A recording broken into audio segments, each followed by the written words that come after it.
1947 সালের 15ই আগস্ট দিল্লিতে স্বাধীনতার উৎসব চলছে। প্রায় 200 বছরের ব্রিটিশ শাসনের অবসান ঘটেছে। আলোয় সেজেছে রাজধানী।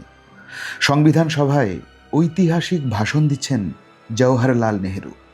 কিন্তু একটা প্রশ্ন ঘুরে ফিরে বেড়াচ্ছে, স্বাধীনতা আন্দোলনের সবচেয়ে আলোচিত মানুষটি কোথায়? না, তিনি দিল্লিতে নেই, স্বাধীনতার সরকারি অনুষ্ঠানে নেই, ক্ষমতা হস্তান্তরের মঞ্চেও নেই। তিনি তখন কলকাতার বেলেঘাটায় একটি প্রায় ভাঙাচোরা বাড়িতে। দেশ যখন স্বাধীনতার আনন্দে মেতে উঠেছে, মোহনদাস করমচাঁদ গান্ধী তখন পালন করছেন উপবাস। কিন্তু কেন?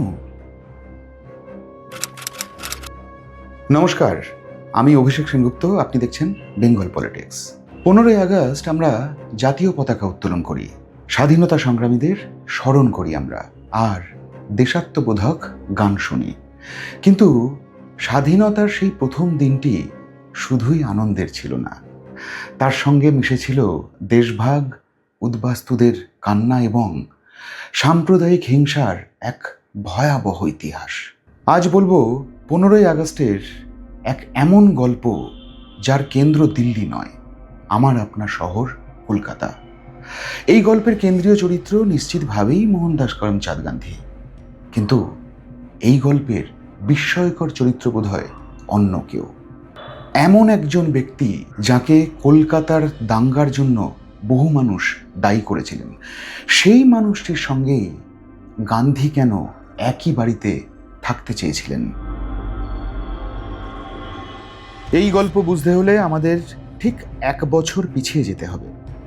1946 সালের 16ই আগস্ট কলকাতায় শুরু হয়েছিল ভয়াবহ সাম্প্রদায়িক সংঘর্ষ, ইতিহাসে যা গ্রেট ক্যালকাটা কিলিংস নামে পরিচিত। হিন্দু এবং মুসলমান দুই সম্প্রদায়ের অসংখ্য মানুষ নিহত হয়েছিলেন সেদিন। বাড়িঘর পুড়েছিল, দোকানপাট লুট হয়েছিল, কলকাতার রাস্তায় ছড়িয়ে ছিটিয়ে পড়েছিল অসংখ্য মৃতদেহ। মনে রাখবেন, দাঙ্গায় কখনো কোনো সম্প্রদায়ের নেতা মারা যায় না, মারা যায় সাধারণ মানুষ। কেউ হয়তো রাস্তার পাশে একটা ছোট্ট দোকান চালায়, সেখানে ঘটে গেল অপ্রীতিকর ঘটনা। কেউ হয়তো কাজ সেরে বাড়ি ফিরছিলেন তার পরিবারের কাছে, কারো পরিবারের সঙ্গে হয়তো রাজনীতির দূর দূর পর্যন্ত কোনো যোগাযোগ নেই, তাকে হতে হলো ভিকটিম। দাঙ্গা সবসময় সাধারণ মানুষকেই বেছে নেয়। কলকাতায় যে সময় হিংসে ছড়াচ্ছে, তার ঢেউ, তার রেশ, তার প্রভাব ক্রমশ ছড়িয়ে পড়ছে দেশের আরও কিছু জায়গায়। 1947 সালে যখন ভারতের স্বাধীনতা প্রায় নিশ্চিত, তখন নিশ্চিত হয়ে গেছে দেশ ভাগও। একদিকে ভারত আর অন্যদিকে পাকিস্তান। মানচিত্রে তখন একটা সীমারেখা টানা হচ্ছে। সেই সীমারেখা শুধু জমি ভাগ করেনি, গ্রাম ভাগ করেছে, মানুষকে ভাগ করেছে, মানুষের মন ভাগ করে দিয়েছে, স্মৃতি মুছে দিয়েছে, পরিবার মুছে দিয়েছে। সেই যন্ত্রণা, সেই কষ্ট, সেই আক্ষেপ আজও আমরা বুকে বয়ে বেড়াচ্ছি। গান্ধী ধর্মের ভিত্তিতে দেশভাগের বিরোধিতা করেছিলেন, কিন্তু শেষ পর্যন্ত কংগ্রেসের শীর্ষ নেতৃত্ব দেশভাগের প্রস্তাব মেনে নেয়। তখন গান্ধী রাজনৈতিক সিদ্ধান্ত গ্রহণের কেন্দ্র থেকে অনেকটাই দূরে। দিল্লিতে তখন ক্ষমতা হস্তান্তরের প্রস্তুতি চলছে। গান্ধী তখন দাঙ্গা বিধ্বস্ত মানুষের মধ্যে ঘুরছেন। নোয়াখালীতে গ্রামের পর গ্রাম তিনি হাঁটছেন, আক্রান্ত হিন্দু পরিবারের সঙ্গে দেখা করছেন, কথা বলছেন, মুসলমানদের কাছে শান্তির আবেদন জানাচ্ছেন। তার হাতে কোনো প্রশাসন ছিল না, তার হাতে কোনো পুলিশ ছিল না, সেনাবাহিনী ছিল না, তার ছিল একটিই মাত্র অস্ত্র, মানুষের বিবেকের কাছে আবেদন। 1947 সালের আগস্ট মাসে গান্ধীর আবার নোয়াখালী যাওয়ার কথা ছিল, কিন্তু কলকাতার অবস্থা যখন উদ্বেগজনক হয়ে উঠল, তখন তিনি সিদ্ধান্ত পাল্টাতে বাধ্য হলেন। আর ঠিক ওই পরিস্থিতিতে আবির্ভূত হলেন সেই বিতর্কিত ব্যক্তি, তার নাম হোসেন শাহী সোহরাওয়ার্দী। 1946 সালের কলকাতা হত্যাকাণ্ডের সময় তিনি ছিলেন অবিভক্ত বাংলার প্রধানমন্ত্রী। সে সময় মুখ্যমন্ত্রীকে প্রধানমন্ত্রী বলা হতো, ফলে সেই অ্যাঙ্গেল থেকে তিনি ছিলেন প্রধানমন্ত্রী। হিন্দু সমাজের একটি বড় অংশ দাঙ্গা নিয়ন্ত্রণে ব্যর্থতার জন্য তো বটেই, একই সঙ্গে তাকে দাঙ্গায় প্রশ্রয় দেওয়ার জন্য অভিযুক্ত করেছিল। সেই সোহরাওয়ার্দী গান্ধীর কাছে এসে অনুরোধ করলেন, নোয়াখালী যাবেন না, কলকাতায় থেকে বরং এই শহরকে রক্ষা করুন। গান্ধী রাজি হলেন, তবে দিলেন একটি অত্যন্ত কঠিন শর্ত। গান্ধী বললেন, কলকাতায় শান্তি রক্ষা করার জন্য তিনি যদি থাকেন তাহলে সোহরাবর্দীকেও তাঁর সঙ্গে থাকতে হবে। কোনো সরকারি প্রাসাদ বা বাড়িতে নয়, তার সঙ্গে একই বাড়িতে থাকতে হবে।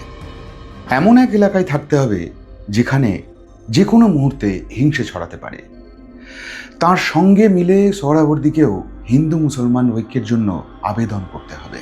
সোহরাবর্দী গান্ধীর দেওয়া এই শর্ত মেনে নিলেন। একবার ভাবুন তো, যে ব্যক্তিকে দাঙ্গার জন্য বহু মানুষ দায়ী করেছেন, গান্ধী তাকেই পাশে বসাচ্ছেন কেন?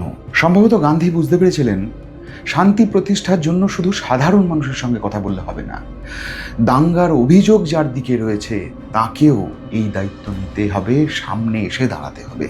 তাহলে পরিস্থিতি নিয়ন্ত্রণে রাখা সম্ভব হতে পারে। গান্ধী হয়তো সঠিক ভেবেছিলেন, কিন্তু তাঁর এই সিদ্ধান্তের জন্য জনরোষের মুখে পড়তে হয়েছিল মহাত্মা গান্ধীকে।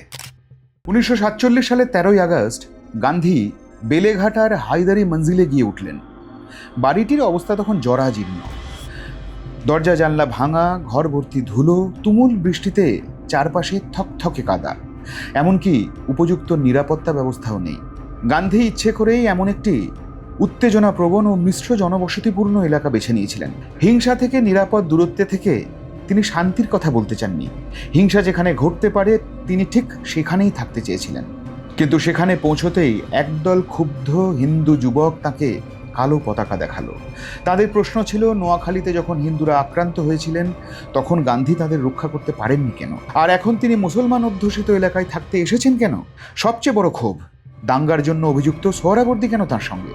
এই ক্ষোভকে গান্ধী উড়িয়ে দেননি। তিনি সাধারণ মানুষের সঙ্গে কথা বলেছেন, দীর্ঘক্ষণ তাদের বোঝানোর চেষ্টা করেছেন তিনি শুধুমাত্র মুসলমানদের বাঁচানোর জন্য আসেননি, তিনি হিন্দু ও মুসলমান দুই সম্প্রদায়কে রক্ষা করার জন্য কলকাতায় এসেছেন। গান্ধীর কাছে ওই পরিস্থিতি ছিল অত্যন্ত কঠিন। তার প্রিয় কলকাতা যদি আবার সাম্প্রদায়িক দাঙ্গায় ডুবে যায়, তিনি বেঁচে থাকতে সেই দৃশ্য দেখতে পারতেন না। 14ই আগস্ট হায়দারি মঞ্জিলে একটি প্রার্থনা সভা অনুষ্ঠিত হয়। হিন্দু এবং মুসলমান দুই সম্প্রদায়ের মানুষ সেখানে উপস্থিত ছিলেন। সেদিন গান্ধী ঘোষণা করেছিলেন 15ই আগস্ট তিনি 24 ঘন্টার উপবাস করবেন, প্রার্থনা করবেন এবং চরকা কাটবেন। কারণ তার কাছে 15ই আগস্ট একই সঙ্গে আনন্দ এবং শোকেরও দিন। আনন্দ কারণ ভারত ব্রিটিশ শাসন থেকে মুক্ত হচ্ছে, শোক কারণ সেই স্বাধীনতা এসেছে দেশভাগের বিনিময়ে। একদিকে একটি স্বাধীন রাষ্ট্রের জন্ম হচ্ছে, আর একদিকে লক্ষ লক্ষ মানুষ উদ্বাস্তু হয়ে পড়ছেন, পরিচয় হারিয়ে ফেলছেন, পরিবার থেকে বিচ্ছিন্ন হয়ে পড়ছেন। 15ই আগস্ট গভীর রাত থেকেই হায়দারি মঞ্জিলের বাইরে মানুষের ভিড় জমতে শুরু করেছিল। কয়েকজন মুসলমান গান্ধীর দর্শনের পর তাদের উপবাস ভাঙতে চেয়েছিলেন। ভোরের দিকে হিন্দু ও মুসলমান স্কুল পড়ুয়ারা সেখানে এসে দেশাত্মবোধক গান গায়। সারা দিন হাজার হাজার মানুষ শুধু একবার গান্ধীকে দেখার জন্য হায়দারি মঞ্জিলে আসতে থাকেন। কিন্তু গান্ধী কোনো বিজয় উৎসবে অংশ নিলেন না, কোনো রাজনৈতিক পদ গ্রহণ করলেন না। উপবাস, প্রার্থনা এবং আত্মসংযমের মধ্যে দিয়ে স্বাধীনতার প্রথম দিনটি পালন করলেন। এই দিনেই পশ্চিমবঙ্গের মন্ত্রিসভার নতুন সদস্যরা তার সঙ্গে দেখা করতে এসেছিলেন। দেশের নতুন শাসকদের উদ্দেশ্যে মহাত্মা গান্ধীর একটি সতর্ক বার্তা ছিল, ক্ষমতার চাকচিক্যে কিন্তু আপনাদের লক্ষ্য হারিয়ে ফেলবেন না। মনে রাখবেন, গরিব মানুষের সেবা করার জন্য আপনারা এই দায়িত্ব পেয়েছেন। যে রাষ্ট্র সদ্য জন্মেছে, স্বাধীনতার প্রথম দিনই ক্ষমতাসীন ব্যক্তিদের উদ্দেশ্যে এর থেকে বড় সতর্কবার্তা আর কি হতে পারত? কিন্তু কলকাতার রাস্তায় তখনই এক আশ্চর্য পরিবর্তন দেখা দিল, যা অনেককেই বিস্মিত করে তুলেছিল। যে শহর মাত্র 1 বছর আগে ভয়াবহ সাম্প্রদায়িক হত্যাকাণ্ড দেখেছিল, সেই শহরের পরিবেশ হঠাৎ বদলাতে শুরু করলো। হিন্দু ও মুসলমান পরস্পরকে আলিঙ্গন করছেন, যৌথ মিছিল বের হচ্ছে, বিভিন্ন এলাকায় দুই সম্প্রদায়ের মানুষ একসঙ্গে জাতীয় পতাকা তুলছেন। যে রাস্তায় রক্ত পড়েছিল একদিন, সেই রাস্তাতেই শোনা যাচ্ছে স্বাধীনতার গান। সংবাদপত্রে এই পরিবর্তনকে অলৌকিক বলে বর্ণনা করা হলো। পরবর্তী সময়ে ঘটনাটি পরিচিত হয় ক্যালকাটা মিরাকল বা কলকাতার অলৌকিক শান্তি নামে। লর্ড মাউন্টব্যাটেন গান্ধীকে প্রতীকী অর্থে ওয়ান ম্যান বাউন্ডারি ফোর্স বলে প্রশংসা করেছিলেন। পাঞ্জাবে শান্তি রক্ষার জন্য প্রায় 55,000 সেনা মোতায়েন থাকা সত্ত্বেও ভয়াবহ হিংসা এড়ানো যাচ্ছিল না। অন্যদিকে বাংলায় একজন নিরস্ত্র বৃদ্ধ মানুষ নিজের নৈতিক শক্তি নিয়ে মুখোমুখি দাঁড়িয়েছিলেন সাম্প্রদায়িকতার বিরুদ্ধে। কিন্তু এখানেই গল্প শেষ নয়। কলকাতার এই অলৌকিক শান্তি প্রক্রিয়া দীর্ঘস্থায়ী হয়নি। মাত্র কয়েকদিনের মধ্যেই আবার হায়দারি মঞ্জিলের জানলায় ইট পড়বে, আবার কলকাতার রাস্তায় ছড়াবে হিংসা। আর ঠিক তখনই মোহনদাস করমচাঁদ গান্ধী এমন এক সিদ্ধান্ত নেবেন যার পরিণতিতে তার মৃত্যু পর্যন্ত হতে পারত। অনেকেই বলেন 15ই আগস্ট থেকেই কলকাতায় দাঙ্গা বন্ধ না হওয়া পর্যন্ত অনির্দিষ্টকালের জন্য অনশন করেছিলেন মহাত্মা গান্ধী। তথ্যটি পুরোপুরি সঠিক নয়। 15ই আগস্টের উপবাস ছিল আগে থেকে ঘোষিত 24 ঘন্টার উপবাস, কিন্তু আগস্টের শেষ দিকে কলকাতার শান্তি আবার ভেঙে পড়ে। রাতে উত্তেজিত জনতা হায়দারি মঞ্জিলের সামনে এসে বিক্ষোভ শুরু করে। বাড়ির জানালা ও আলো লক্ষ্য করে পাথর ছোড়া হয়। ঘটনাটি গান্ধীকে গভীরভাবে আঘাত করে। রাত পেরোতে না পেরোতেই শহরের কয়েকটি এলাকায় নতুন করে দাঙ্গা শুরু হয়ে যায়। তখন 78 বছরের বৃদ্ধ ঘোষণা করলেন, কলকাতায় প্রকৃত শান্তি না ফেরা পর্যন্ত তিনি এক কণা খাবার মুখে তুলবেন না। এটি ছিল অনির্দিষ্টকালের জন্য অনশন, অর্থাৎ শান্তি না ফিরলেই অনশন গান্ধীর মৃত্যু পর্যন্ত চলতে পারত। গান্ধীর অনশনের খবর ছড়িয়ে পড়তেই বিভিন্ন রাজনৈতিক ও সামাজিক সংগঠনের নেতারা হায়দারি মঞ্জিলে আসতে শুরু করেন। দাঙ্গায় যুক্ত ব্যক্তিদের একাংশ নিজেদের অস্ত্র জমা দেয়। বিভিন্ন সম্প্রদায়ের নেতারা শান্তি বজায় রাখার লিখিত প্রতিশ্রুতি দেন। আজ স্বাধীনতার এত বছর পরেও আমরা শুধুমাত্র ধর্মীয় পরিচয় নিয়ে একে অপরের বিরুদ্ধে দাঁড়িয়ে যাই। রাজনীতি কখনো আমাদের বোঝানোর চেষ্টা করে আমাদের সমস্ত সমস্যার জন্য একটি বিশেষ সম্প্রদায় দায়ী। কিন্তু 1947 সালের কলকাতায় দাঁড়িয়ে গান্ধী একটি সম্পূর্ণ অন্য কথা বলেছিলেন। আপনার প্রতিবেশী যদি নিরাপদ না হয় তাহলে আপনার স্বাধীনতাও সম্পূর্ণ নয়। ভারতের জাতীয় পতাকা শুধুমাত্র একটি সম্প্রদায়ের বিজয় প্রতীক নয়। এই পতাকা প্রত্যেক ভারতীয়র সমান অধিকার এবং নিরাপত্তার প্রতিশ্রুতি। আমরা গান্ধীর সমস্ত রাজনৈতিক সিদ্ধান্তের সঙ্গে একমত হতে নাও পারি, তার সিদ্ধান্ত নিয়ে বিতর্ক থাকতে পারে, তার ভূমিকা নিয়ে প্রশ্ন উঠতে পারে, কিন্তু গান্ধী ওই সময় 15ই আগস্ট দেশ স্বাধীন হওয়ার মুহূর্তে কলকাতার যা পরিস্থিতি ছিল, যে দাঙ্গার দিকে যেভাবে সিচুয়েশন যাচ্ছিল তা আটকানোর জন্য গান্ধী যে কলকাতার রাস্তায় ঘুরেছিলেন, অনশনে বসেছিলেন, এই ঐতিহাসিক সত্য আমরা চাইলেও অস্বীকার করতে পারবো না। তিনি জানতেন স্বাধীনতা শুধু ব্রিটিশদের ভারত ছাড়ার নাম নয়।